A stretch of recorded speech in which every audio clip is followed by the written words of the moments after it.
नमस्कार दोस्तों, फाइनली हम आ गए हैं आप लोग को अपने पावर स्टार पवन सिंह के एक बहुत बड़ी अपडेट लेकर। तो आज मैं आप लोग को बताने वाला हूं यामिनी सिंह और अपने पावर स्टार पवन सिंह के बारे में, जो कि अपने पावर स्टार पवन सिंह पर यामिनी सिंह के द्वारा लगाया गया बड़ा घिनौना आरोप। तो जानने के लिए वीडियो के अंत तक बने रहिए।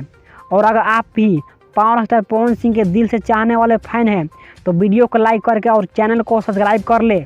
जी हाँ दोस्तों, सबसे पहले आप लोग बता दूं कि कल पावर स्टार पवन सिंह का जन्मदिन था, जो कि अपने पावर स्टार पवन सिंह का लखनऊ में बड़ी धूमधाम से जन्मदिन मनाया गया। इस समय यामिनी सिंह खेसारी लाल यादव के साथ बड़ी धूमधाम से और बड़ी मस्ती में उनके साथ काम कर रही है। और बीतों दिनों की बात है कि यामिनी सिंह का एक गंदा इंटरव्यू वीडियो वायरल हुआ था, जिसमें यामिनी सिंह ने कहा था कि मैं पवन सिंह के साथ काम नहीं करना चाहती हूँ। उसी दौरान कही थी कि पवन सिंह के फिल्मों में हीरोइनों का रिस्पेक्ट नहीं मिलता है। लेकिन आप लोगों को बता दूं कि पावर स्टार पवन सिंह के साथ काम न करने की कुछ और वजह थी। इसका खुलासा उन्होंने खुद न्यूज़ 18 हिंदी के साथ किया है। उन्होंने एक्सक्लूसिव बातचीत में कहा है कि मैं किसी की बदतमीजी बर्दाश्त नहीं करूंगी। मैं आपके चैनल के माध्यम से एक बात साफ कर देना चाहती हूं कि उन्होंने अक्सर कहते हैं कि इंडस्ट्री में पहली बार मुझे उन्होंने काम दिया है। मैं आप सबके बता दूं कि उन्होंने मुझे पहले फिल्म नहीं दी थी। मुझे डायरेक्टर अरविंद चौबे ने फिल्म की ऑफ़र की थी, उसका नाम बॉस था। इसी फिल्म को लेकर लोगों की एक गलतफहमी दूर कर दूं कि इसमें मुझे निकालने वाले न पवन सिंह थे और न ही कोई डायरेक्टर था, बल्कि मैंने खुद इस फिल्म को छोड़ा था।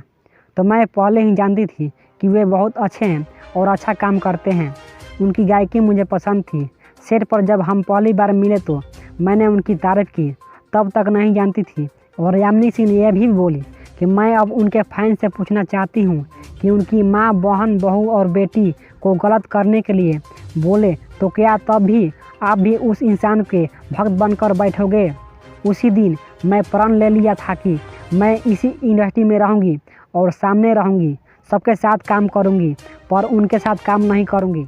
ये खबर आप लोगों को सुनकर कोई गलत सोचने और समझने का ज़रूरत नहीं है, क्योंकि न्यूज़ और यूट्यूब पर गलत लोग अफवाह फैला रहे हैं। आप सब ऐसे ही भोजपुरी इंडस्ट्री पर आशीर्वाद बनाए रखिए और दुआ कीजिए कि भोजपुरी इंडस्ट्री और आगे बढ़े और अपने पावर स्टार पवन भैया का नाम पूरे दुनिया में गूंजता रहे। जय हिंद, जय भारत।